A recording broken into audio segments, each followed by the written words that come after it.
Assalamualaikum warahmatullahi wabarakatuh. Waalaikumsalam warahmatullahi wabarakatuh. Kami pimpinan cabang Gerakan Pemuda Ansor Kabupaten Lampung Selatan beserta jajaran Satpol Banser Lampung Selatan dengan ini menolak keras kehadiran Habib Bahar bin Smith di Lampung Selatan, khususnya di Kecamatan Lampung Mataram. Lampung Selatan hari ini sudah aman, sudah kondusif. Oleh karena itu, kami seluruh keluarga besar Nahdlatul Ulama, wabil khusus Ansor dan Banser menolak keras kehadiran beliau. Terima kasih. Wallahu muwaffiq ila aqwamit thoriq. Wassalamualaikum warahmatullahi wabarakatuh. Waalaikumsalam warahmatullahi wabarakatuh. Siapa kita? Siapa kita? Siapa kita? NKRI, Nusantara, Aswaja, Ansor, Banser. Ini adalah bentuk penolakan Ansor dan Banser Lampung Selatan terhadap kehadiran Bahar bin Smith yang dijadwalkan akan berceramah di kawasan Tanjung Rame, Merbau, Mataram, yakni tepatnya di Jalan Raya Suban, Tanjung Rame, Kelurahan Tanjung Baru, Kecamatan Merbau, Mataram, Lampung Selatan.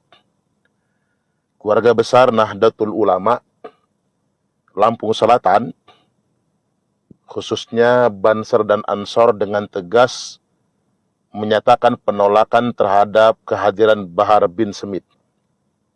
Karena selama ini Lampung dalam kondisi aman, damai, dan kondusif. Penolakan ini dapat dipahami dikarenakan selama ini Bahar bin Smith ceramahnya tidak ada ilmunya. Wong baca kitab aja dari kiri ke kanan, dan juga ceramahnya cuman mencaci maki, memprovokasi.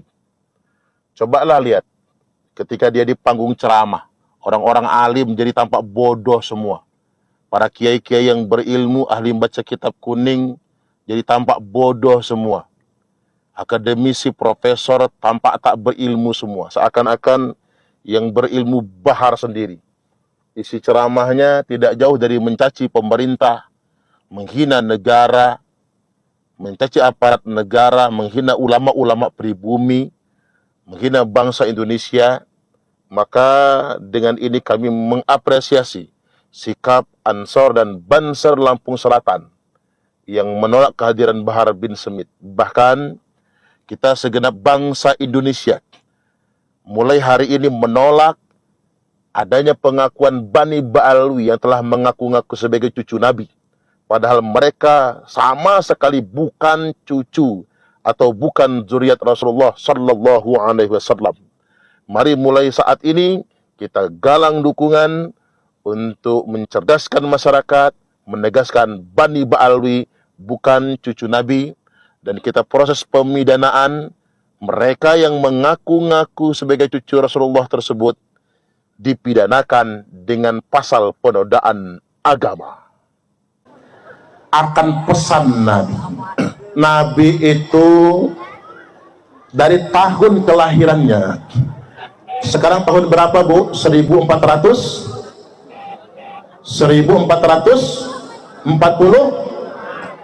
Hijriah. Sekarang ya. Itu dihitung dari hijrah Nabi. Nabi hijrah itu usia 53. Berarti 53 tambah 1446 berarti jumlahnya 1499 tahun lamanya. Tahun depan pas 1500 tahun. Nah, Nabi mensinyalir, halo, disimak jangan sampai ada kata yang terlewat. Nabi mensinyalir, Dzakarun Nabi sallallahu alaihi wasallam fitnatal ahlas wa fitnatas sarra. Nabi mengingatkan tentang fitnah ahlas dan fitnah sarra. Wa ma fitnatul ahlas ya Rasulullah? Apa itu fitnah ahlas ya Rasul? Nabi menjawab, hiya fitnatu harabin wa harab.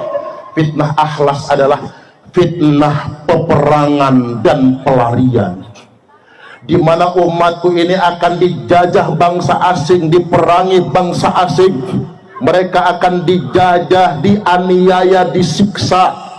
Yang perempuan dijadikan budak, yang laki-laki dijadikan buruh, yang berhasil lari akan jadi buronan selamanya.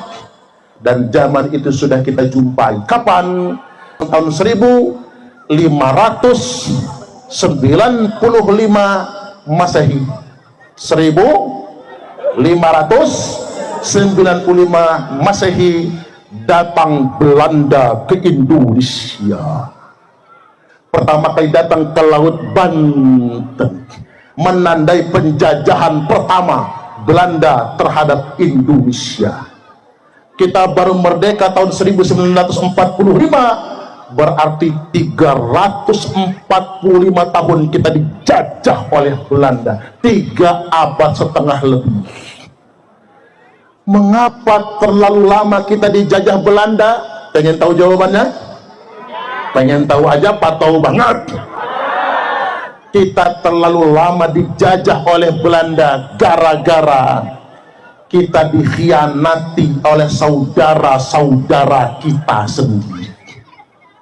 Kita nyebutnya londo ireng, bangsa pribumi yang jadi company. Itulah yang menyebabkan kita terlalu lama dijajah. Makanya jas merah, jangan sekali-kali kita melupakan sejarah. Ingat sejarah, kita terjajah terlalu lama. Saya ingin flashback sedikit ini. Tahu Pangeran Diponegoro? Perang Diponegoro itu tahun 1825 Masehi sampai tahun 1830 Masehi. Bu? Halo? Ini ngajinya agak serius dikit, gak apa-apa ya? Ya biar ada yang dibawa pulang. Nanti bapak-bapak nanya, Bu, ngaji apa tadi? Apa ya itu? Jadi jangan sampai yang diingat lucunya aja ya, tapi diingat isinya juga. Perang Diponegoro itu 1825 sampai 1830 Masehi. Mengapa Pangeran Diponegoro ditangkap?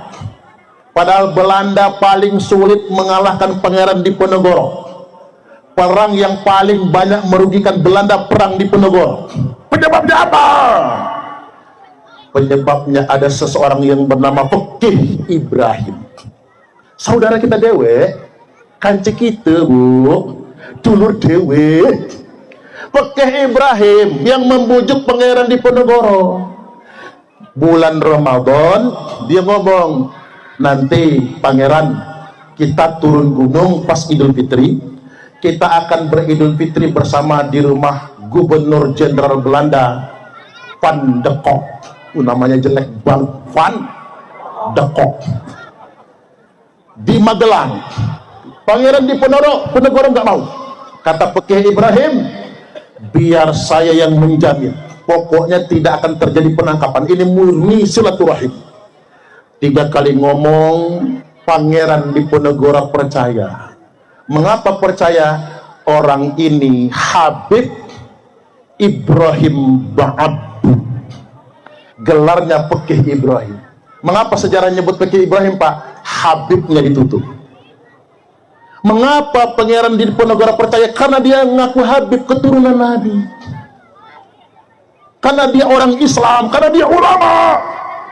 Begitu diturutin Bapak Ibu habis lebaran, sampai di kantor Van de Kok, langsung dikepung. Pangeran Diponegoro ditangkap. Siapa pengkhianatnya? Habib Ibrahim Ba'abdu, Pekih Ibrahim. Jangan pernah lupakan sejarah. Kesultanan Banten, Banten sebelah sono ya. Kesultanan Banten yang ngancurin siapa, Pak? Baca sejarah. Saripah, Ratu Saripah Fatimah, ngaku keturunan Nabi, nipu suaminya Sultan Zainul Arifin. Sultan Zainul Arifin kemudian ditangkap, dibuang ke Sulawesi. Saripah Fatimah selingkuh dengan Gubernur Jenderal Belanda, Gubernur Jenderal Baron van Imhoff. Pak apalin kalau pengkhianat kayak gini nih, biar saya nggak tertipu. Akhirnya apa? Hancur berangsur-angsur Kesultanan Banten. Ini orang Syarifah Fatimah, Habibah Fatimah, selingkuh Bapak Ibu. Surat-surat cintanya masih disimpan di Dinas Kebudayaan DKI Jakarta. Akhirnya diasingkan di Kepulauan Seribu Jakarta, lalu mati minum racun. Kalau dia anak cucu Nabi, nggak mungkin dia mengkhianati umat Kanjeng Nabi. Ya, ya. Kalau dia anak cucu Nabi, nggak mungkin dia selingkuh berzina dengan Belanda. Kalau dia anak cucu Nabi, nggak mungkin dia mati minum racun. Ayo melek bangsa Indonesia ini. Jangan mau kita dimanipulasi orang-orang yang mengaku anak cucu Nabi.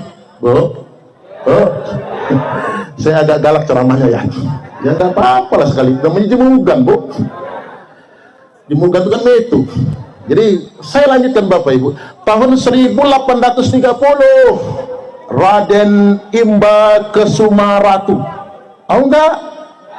Seorang Lampung nggak tahu Raden Imba Kesumaratu.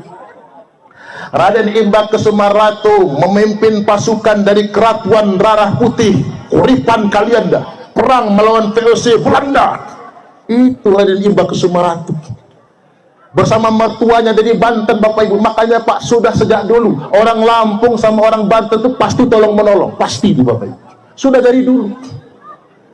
Ya karena Raden Imba Kesumaratu ini kan keturunan Ratu Darah Putih. Raden Muhammad Aji Saka, adiknya Maulana Hasanuddin Banten, keturunan Sunan Gunung Jati. Akhirnya ditangkap oleh VOC, dipenjarakan di Batavia, Jakarta, dibuang ke Timur Jauh, meninggal dunia. Yang selamat cuman istri Raden Imba. Mengapa istri Raden Imba tidak dibunuh Belanda? Karena sedang hamil. Siapa yang dikandung Raden Imba? Raden Intan Kesumaratu II. Karena Raden Intan satunya itu kakeknya. Jadi kalau Raden Intan satu kakeknya, bapaknya Raden Imba, anaknya lagi namanya Raden Intan Kesumaratu II atau Raden Intan II, pahlawan nasional Indonesia yang gugur pada tanggal 5 Oktober tahun 1856. Kemarin tanggal berapa kemarin? 5 Oktober. Hari ini tanggal 6 Oktober. Kemarin adalah haul ke-168 Raden Intan Kesumaratu II. Makanya saya menghimbau kepada masyarakat Lampung Selatan, ingat mulai dari tahun ini sampai tahun yang akan datang, tiap tanggal 5 Oktober kita selain hari ABRI, selain hari TNI, kita akan memperingati tanggal 5 Oktober haul Raden Intan. Setuju atau setuju? Setuju atau setuju? Setuju atau setuju? Ini dengar, kita akan teruskan ini. Raden Intan itu perang melawan Belanda. Ketika dia lahir gak lagi lihat bapaknya, karena bapaknya sudah gugur duluan. Setelah dia bujang kecil nanya sama ibunya, Bu, apa obatnya malu? Kata ibunya, obatnya malu itu nak mati. Apa maksudnya? Lebih baik kamu mati nak, daripada kamu berkhianat dengan bangsamu sendiri. Lebih baik kamu mati daripada kamu jadi antek Belanda. Maka Raden Intan II memimpin perang gerilya, gugur tahun 1856. Betapa menyakitkannya, Bu. Perjuangan rakyat pribumi ini siapa yang mengkhianatinya? Habib Usman bin Yahya. Kalau pengkhianat harus disebut, tidak boleh enggak. Habib Usman bin Yahya yang digelar orang mufti Jakarta, bekerja sama dengan Senok Horgronya. Kalau bapak-bapak pengen tahu, klik di Google aja. Siapa Habib Usman bin Yahya? Berteman dengan Senok Horgronya, membangun fatwa perlawanan rakyat pribumi ini adalah pemberontakan, halal darahnya. Kitabnya ada, kitab karyanya Habib Usman bin Yahya. Maka puncaknya tahun 1888 muncullah peristiwa Geger Cilegon. Apa itu Geger Cilegon? Kiai Wasid, muridnya Kiai Abdul Karim Tanara, Banten, memimpin pasukan gerilya perang melawan VOC, tapi sayang dipatwakan halal darahnya oleh Habib Usman bin Yahya. Bisa dibuka dengan kitab karangan Habib Usman sendiri, Pak, sampai sedemikian rupa. Oh, ternyata Bapak Ibu, yang mengkhianati kita ini kadang-kadang saudara sesama muslim sendiri. Mengapa kita percaya? Karena mereka ngaku anak cucu Nabi. Coba sekarang muncul fenomena Bapak Ibu. Apa fenomena? Pangeran Diponegoro dihabibkan. Katanya pangeran Diponegoro itu namanya Habib Abu Bakar bin Yahya. Kemudian apalagi KRT Sumodiningrat, Habib Toha bin Yahya. Ada banyak makam palsu, 3.000 makam palsu. Makanya hati-hati. Halo, ini warga Nahdien kan suka ziarah kubur. Hati-hati ziarah kubur. Sudah ada 3.000 makam palsu di Indonesia, terbongkar di mana-mana. Apa tujuan orang bikin makam palsu? Lalu dikasih nama Habib ini, Habib itu, padahal nggak ada isinya, padahal palsu. Tujuan mereka bukan sekarang, Bu, nanti kelihatan 100 tahun yang akan datang, mereka akan mengklaim Indonesia milik kami. Karena apa? Itu buktinya, kuburan-kuburan keramat itu Habib semua. Ini yang hendak dilakukan. Bendera merah putih mereka klaim, lagu kebangsaan mereka klaim, termasuk kerajaan-kerajaan Nusantara. Kata mereka, semua kesultanan Nusantara ini Bali semua. Nah, kita diaku begitu malah pepelongoan. Halo, kok kita malah pepelongoan? Saya jadi, ini lagi viral ini, Sultan Malaysia, Raja Malaysia Sultan Ibrahim mengatakan begini, ketika ada Habib di Malaysia mengatakan semua kesultanan Malaysia itu adalah Ba'alwi semua, maka Raja Malaysia Sultan Ibrahim marah, tangkap yang ngomong kerajaan-kerajaan Malaysia itu keturunan Ba'alwi, tangkap. Apa kata dia? Ini bukan Indonesia, palak bapak kau, kata dia. Bu, ini bisa dilihat di YouTube. Sultan Ibrahim mengatakan ini Malaysia bukan Indonesia. Kau pacak saja ngaku-ngaku, tapi kalian mengaku kerajaan di Nusantara ini keturunan Ba'alwi, palak bapak kau. Jemogan pacak palak bapak kau. Kalau orang Jawa apa sih, Bu? Kalau orang Jawa itu agak lembut, endasmu. Agak lembut, endasmu, cangkemmu. Agak lembut, tapi kalau jemogan, Bu, palak bapak kau. Sama, karena Ogantu Sumatera sama dengan Melayu Malaysia. Nah, saya ingin tegaskan ini, Sultan Ibrahim sudah nyindir Indonesia. Apa kata Sultan Ibrahim? Malaysia bukan Indonesia. Di Indonesia kalian boleh ngaku-ngaku, di Indonesia kalian boleh mengklaim, tapi awas di Malaysia.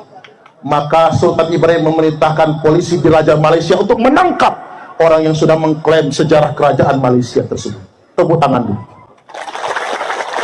Biar pemerintah juga dengar, Pak. Jangan sampai ada orang main klaim begitu. Ada maksud ini, Bapak Ibu. Seakan-akan gak ada harganya lagi perjuangan rakyat pribumi ini. Lanjut dikit lagi ya. Fitnah yang kedua, thumma fitnatu sarra. Lalu muncul fitnah di zaman kemerdekaan. Zaman sekarang ini, dakhaluha, apa tandanya? Min tahti qodama rajulin min ahli baiti. Fitnah itu akan keluar dari bawah telapak kaki laki-laki yang ngaku-ngaku ahlul bait, ngaku-ngaku anak cucuku, yaz'umu annahu minni walaysa minni. Mereka ngaku-ngaku anak cucuku, kata Nabi, padahal dia bukan anak cucuku.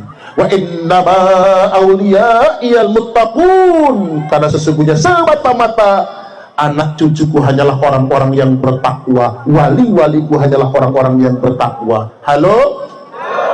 Ma ini Bu uji Nabi kele ada jemeng ngaco-ngaco jadi anak cucu Nabi, ngaku-ngaku anak putune Kanjeng Nabi. Maksudnya, Bu, kalau ada yang ngaku-ngaku dalam darah aneh mengalir darah Rasulullah, ngaku-ngaku anak cucu Nabi, jangan pernah percaya, kata Nabi. Ini dawuh Kanjeng Nabi loh. Ini kata Nabi, bukannya kataku. Yaz'umu annahu minni, mereka ngaku-ngaku anak cucuku, kata Nabi, walaysa minni, padahal mereka bukan anak cucu. Hati-hati Bapak Ibu, apalagi di Indonesia ini yang ngaku-ngaku anak cucu Nabi itu tidak terbukti berdasarkan kitab nasab. Dan yang kedua, tes DNA-nya haplogrupnya G. G itu, Pak, jangan karena anak cucu Nabi, Pak, orang Arab aja bukan. Hati-hati Bapak Ibu, ciri akhir zaman Imam Mahdi sudah akan muncul, akan banyak yang ngaku-ngaku anak cucu Kanjeng Nabi. Dikit lagi, Terakhir usia 63 tahun Nabi kita wafat, meninggal dunia. Falamma jaa yaumul isnin min syahri rabi'il awal, tibalah hari Senin di bulan Rabiul Awal. Jadi Nabi itu lahir Senin, wafat Senin. Makanya weton orang Jawa penting. Orang Jawa kalau ngitung hari nikah itu penting, Bu. Weton itu penting. Karena ngapa? Kalau kita ikut nasib Nabi, Nabi itu wafat di hari kelahiran. Karena ibu-ibu ini umat Nabi, mungkin juga begitu. Ada ibu-ibu yang lahirnya hari Senin. Senin itu kapan? Besok ya? Ya kalau ada besok mati baru. Waktunya mati maksud saya. Jadi Senin, singkat cerita, ditarik nyawa Nabi sampai di lutut, sampai di pinggang, pelan-pelan itu. Makanya kalau orang mati, telapak kakinya melengkung. Makanya kalau telapak kaki sudah melengkung, paling lama umurnya 3 hari. Periksa telapak kaki masing-masing. Jangan-jangan sudah melengkung. Tulang belakang lepek. Kalau tulang belakang sudah lepek, Bu, terlentang di lantai, rata dengan lantai. Duduk pun mesti cari senderan. Coba lihat yang nyender-nyender, ada nggak?